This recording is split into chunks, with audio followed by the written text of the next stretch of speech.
ټپه ډالۍ کما وای د پیغلتوب موسم چې راشي ګل صاحب د پیغلتوب موسم چې راشي کوي بکیانه د لونګو بوی دي سینه زما چې بده کې زدا یو ډکه مو پرما خو به زما کوم چې راغو شي به به شیر خو نه د صد ګل صاحب د مشر مېلما په غوښتنه باندې زه به څو شیرونه انور صاحب تاسو ته ډالۍ وای چې دا چې ملنګ ستاسو کوڅې نشوما دا چې ملنګ ستاسو کوڅې نشوما بیا خو د هیڅ خې او توخې نشوما او هغې زمانه پیغلتوب لوګی کو هغې زمانه پیغلتوب لوګی کو زه مې راتمړی د هغې نشوم د شعر سره فلوره رښتیا خبره ده هغې زمانه پیغلتوب لوګی کو زه مې راتمړی د هغې نشوما او انور صاحب څه په تسبو څه په اوبو لاهو شوم د تنوع د تماشې نه شوم څه په تسبو څه په اوبو لاهو شوم د تنوع د تماشې نه شوم او بیا پکې شعر دی انور صاحب چې ستا په پیرۍ باندې لعنت دی شیخه ستا په پیرۍ باندې لعنت دی شیخه ستا موجودګۍ کې د سجدې نه شوم او که افغان غواړې نو لهجه پسته که افغان غواړې نو لهجه پسته که په بدماشۍ د امریکې نه شوم امریکا روانه ده فلورا تاسو بل څه خبره نه ورکوئ او بیا به انور صاحب جی ګل صاحب نن ورځ داسې خاص راشه کوي ابي مو چې دا یو داسې موقع ده چې ډېر ښه ده چې زموږ نوړي کسان ته دې داسې سپیشل او فلورا مخکې له دې نه چې بل صاحب لاړ شو ما ته د بل صاحب یو دوه شعرونه رایادېږي او دا ما داسې ویلي دي که نه چې یا زه مونځ ویم او یا دغه شعرونه ویم چې سترګې خوږوم هلته مستۍ لځم او کله کله اوس هم دې تارې لځم او ما خو هم بلا زړونه مات کړي دي زه به لا په کومو سترګو خدای لږم او ستا د یو نظر لیدو په تنده کې کله د ور خوا کله بلۍ لږم ګل صاحب داسې رانه بند په بند تاوېږم داسې رانه بند په بند تاوېږم ګرانه یاره سر دی مزدورۍ لږم ګل صاحب څه به راشه کوئ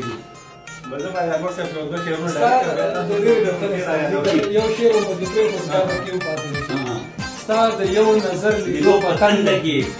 کله د ور خوا کله بلۍ لږم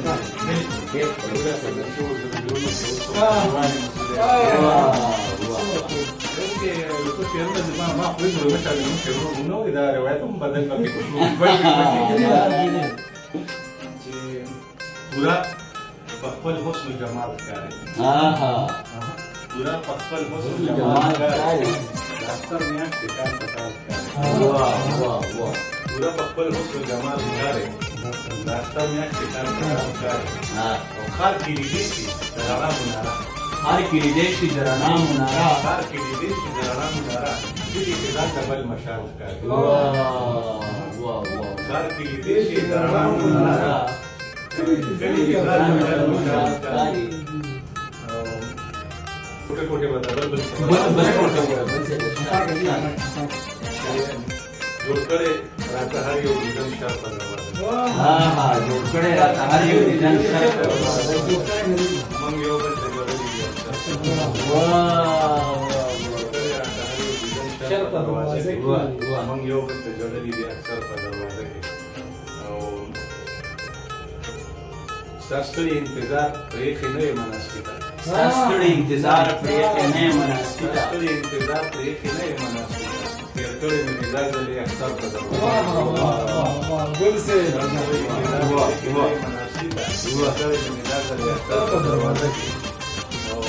وخت داسې شو کولی یم د کلي د عالم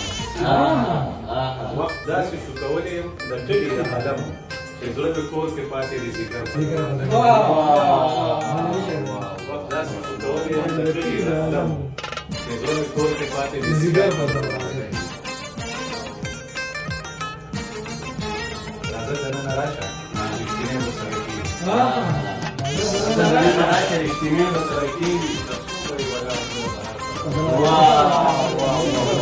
ګل صاحب ډېر ښه ډېره زیاته مننه کوم او په دغه